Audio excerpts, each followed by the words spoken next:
Hey all, welcome back to Reaper Reel. Hope you're all doing well. We're going now into part 5 of our story series, which is Deathcoin. Just before we start, I'd like to ask any of you that are enjoying the content, please subscribe to the channel. Leave a like and a comment below on any further content you'd like me to cover. And now into the story. Wallet balance, 3,993.56 graves. I've been nervous before, but nothing can prepare you for a phone call that may or may not end in your demise at the end of the day. Agent Waterson sat calmly at my kitchen table, directly opposite me. He just stared at me intently, and it was unnerving. Today, he entered as a roaming missionary going door to door. Do you, need something to drink, or maybe need something to track the call? I asked. Agent Watterson chuckled. Nah, he's likely behind a VPN or something.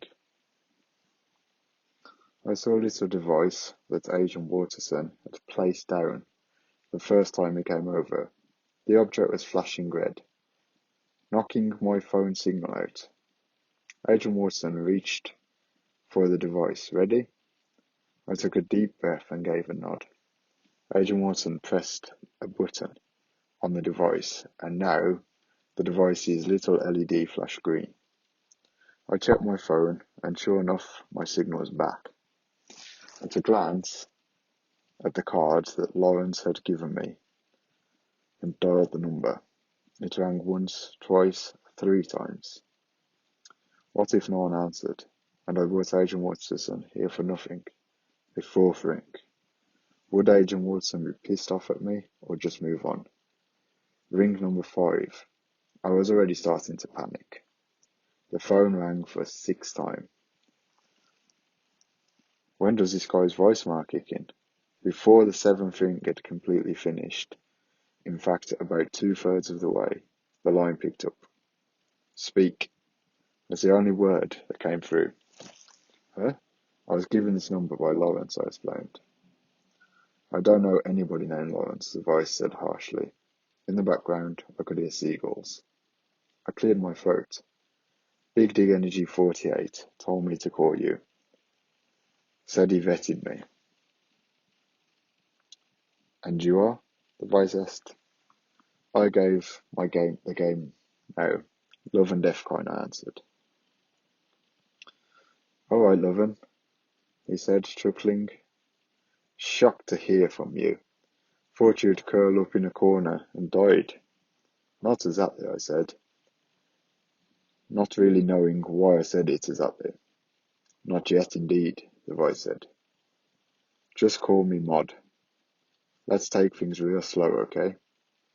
Are you listening to me, Lovin? Yeah, I answered. Good. Here is what's going to happen. I'm going to toss you an address. Show up there alone. Then I'll give you further instructions, Mod explained. Instructions? About what? I asked, concerned. I have enough triggers. I need diggers. Good diggers. And I think you'll do nicely. So when you get here, we're going to have a chat. We'll talk some shop. I'll give you some pointers and we'll make a digger out of you yet. Mod's voice came over calm. Cool. And for once, I felt sort of relaxed. Just think of all the graves you could earn, Mod comforted. Agent Watson, on the other hand, looked like he was blinking awfully fast. Okay, I said. That wasn't the big dig. Just dig energy, Mod said. Keep it simple. Oh, and absolutely no cops, okay? I nodded, looking at Agent Watson, immediately feeling aversion to his presence. Okay, good. See you later, Loven. I'd hung up the phone. My phone beeped, and I saw the message containing the address I had to go to. I was about to say something before Agent Waterson's finger moved to his lips, and then the device on the table. I swallowed hard, but Agent Watson was silent. To clarify, I'm not a cop. I'm a federal agent. You mean agent? I asked. Agent Watson blinked 4 times. Agent, yes. What did you think I said? Asset, I said, feeling a little uneasy. Agent Watson gave a nod. Wait, did you hear what I said? I asked. I did. Agent Watson's expression didn't change. What strikes me as odd was how slow he said it. Could barely make it out. Slow? What do you mean? I asked. Agent Watson nodded to himself. How long was the call, kid? He asked. Maybe 3 minutes tops, I guessed. Check the phone, Agent Watson instructed. I glanced at the phone. To my shock, it stated the last call was 1 hour long. What? How was that possible? Agent Watson smiled. Interesting. Without warning, Agent Watson snatched my phone out of my hand. Hey, I shouted in protest. Agent Watson looked down at the phone, likely looking for the last notification. Alright, that's all we need. He handed the phone back to me. We're no longer working together. This case is closed, understood? Closed? I said anxiously, taking hold of me. Why closed? Because we have everything we need, Agent Watson smiled. So, you can go about your business besides. Agent Watson said. He placed his hand on the device which killed my wireless signals. You've been compromised. Compromised, I shouted, as Agent Watson picked up the device and walked to the front door. If you'd like to know more about the Church of Latter-day Saints, please visit us in our local chapter. Thank you for letting me speak with you, Agent Watson said cheerfully as he left the house. I heaved a sigh and moved to the table. Think of all the graves I could make. The thought bounced around in my head. What did he mean by compromised? I mapped out the location, and it was a good distance away, 3.5 hours by car. The Bohemia Yacht Club Harbour, Chesapeake City, Maryland. The Sharon Skiff, I said out loud as I looked at my phone. What is the Sharon Skiff? I had nothing to do that weekend, so off I went. The drive was faster than I expected, but somehow still a slog. I made my way down the small winding roads until I came to the harbour in question, the Bohemia Yacht Harbour. I parked the car and slowly headed towards the front gate. There was a security guard posted there. A large, portly fellow stood at the gate with a shoulder-mounted pistol poorly concealed under his jacket. He looked at me. ID? I reached to my pocket before I stopped myself. I'm looking for Mod. Said to meet him at the Sharon Skiff. The guard looked up and down, then hit the button which caused the large chain link gate to slide open. Have a nice day, sir. I made my way past the gate, and the guard called out to me. Slip 18, he said. You can't miss it. I went down the docks and spotted the numbers on each slip. The boats were extravagant yachts, some 40 feet long, some 50 feet long. All the boats were luxury ships, some smaller than others. When I got to slip 18, my jaw hit the floor. A sleek black ship hung over 100 feet long, with a large pronounced bow and swept-back aerodynamic shape. And I mean, it was black, every inch. The windows tinted deep black, the hull painted black. The only part of the boat not black were the chrome railings and wooden panels on the deck. I walked up slowly towards the boat, looking it over from all sides. There wasn't a sharp edge on the thing, and as I approached the rear of the ship, I spotted the only edges on the entire ship. A pair of stairs reached down from the upper deck, down to the deck that was actually level with the dock. The stairs and railings flanked both sides at the back of the ship and lower deck. The stairs had pale wood over the surface. Peeking out over the railings on the rear of the ship, I spotted someone approaching. His hair was brown and messy, his eyes half-lidded. His clothes were loose and off-white. He wasn't wearing shoes, and his feet looked like they were toughened up from not having worn shoes for some time. "Lovin'?" he asked. Yeah, I answered. "Come aboard," the man, whose voice matched Maud's on the phone, offered. "Welcome to the Charon skiff," he said, with a flourish, both of his hands lifting up as I slowly made my way from land to sea, stepping aboard. "Glad you made it. I was going to shove off tomorrow." I climbed the stairs, shocked that there was a table and chairs on the upper deck, which were huge. "How much?" "More than you'll make if you don't start digging more." Sorry.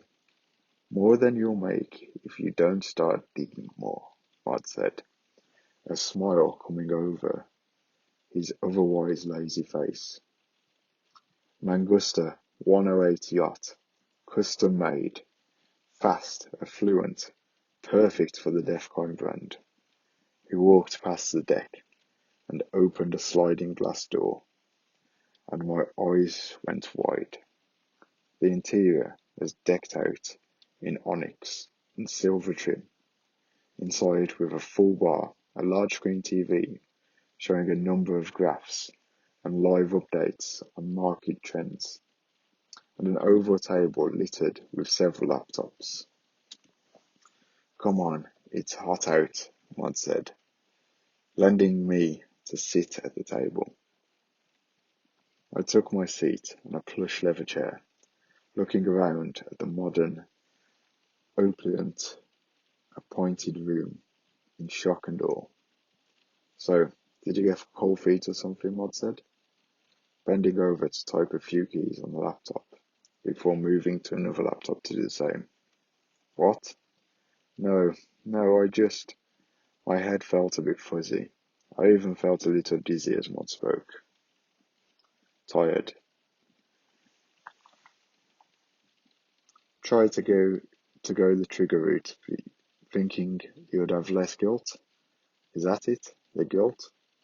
Because all you have to do about that is ignore the guilt," Maud said, turning to me with a wiry smile. "The guilt?" I closed my eyes and felt like I was floating. The Black Sea surrounded me as I bobbed up and down peacefully, not a care in the world. My phone let loose another loud dong, breaking me from my trance. "Fucking TBDE11, Maud cursed, looking at the notification. I glanced at my phone. The dizziness was now gone. Multiple car piled up on toll death. A large semi-jackknife on the interstate today, causing multiple car collision on the interstate. Multiple auto accidents accounted for at least 23 confirmed dead. The semi had a terrible look of striking a three-car funeral procession heading to the deceased burial. Sadly, none of the family survived. End of nosleep. My eyes went wide as another notification popped up under #bags. The best digger ever 11. Ah, beat that shit. Big D Energy 48. Big D Energy 48. This isn't a contest. Best digger ever 11. 'Tis to me, 23. New I score. I nailed a limo and a hearse. Bodies everywhere. Big D Energy 48. Very impressive work, indeed. I smiled. Damn nice work. I shook my head, my face going cold. Nice work? What the hell was he talking about? It was fucking amazing job, that's for sure. The value of graves is going to skyrocket, no? What was I thinking? Someone else was in my head. Maud walked towards me, picking my phone out of my hands. Let's just remove the distraction, okay? That's what's fucking you up. Fucking me up? What are you talking about? I shouted. What the hell is going on? Those are my thoughts, I cried out. Not yet. But they will be, Maud said, shutting my phone off. What the hell do you mean? They will be. I tried to stand up, but Maud approached me, placing his hands on my shoulders, pushing me down into my seat. Calm down there, Skippy, Maud said, typing a few things. We'll get the head sorted, and then you get digging properly soon enough. Wait, I gasped. What do you mean? Get you digging properly? I asked, horrified about the implications. He means, I heard Agent Watson speaking from the back of the ship. He's going to turn you into a full-blown murderer. Mods looked up from his computer, his eyes locked on Agent Watson. What the fuck are you? Mod asked. My name is Agent Watson, FBI. Agent Watson pulled out his badge, showing it to Mod. I said no fucking cops, you narc. Mod shouted at me, hitting a key on another laptop. You're a fucking dead man. I was expecting the notification to ring on my phone, but nothing popped up. Agent Watson had his other hand in his pocket. I had several error messages from various machines around us. Agent Watson approached us slowly, setting the small wireless signal killer on the table. I have to say, I've been looking forward to finally meeting you. This will make sure we're not interrupted. Mon narrows his eyes on Agent Watson. Oh, you think you know who I am? Why, yes, Agent Watson nodded, an uncharacteristic smile on his face that looked downright alien. You're the math nerd behind the crypto. But we have another nickname. Mod grinned. Do you know? Yes, the mind hacker, Agent Watson, his odd smile not fading. You don't seem like an average Fed, Mod said. What do you want? My team specialise in very specific things, Agent Watson says, as he tapped on the side of his head. How to fiddle with this? Mod chuckled, a smirk on his face. So the government wants me to give them a lesson? Agent Watson nodded slowly. Yes, a lesson in mind control. Thanks for listening again, guys. That is part 5 complete of the Deathcoin story series. I do hope to make another regular upload to the channel, and I hope if you enjoy the content, please do subscribe and hit like and comment on which parts you liked or any other content you would like me to share.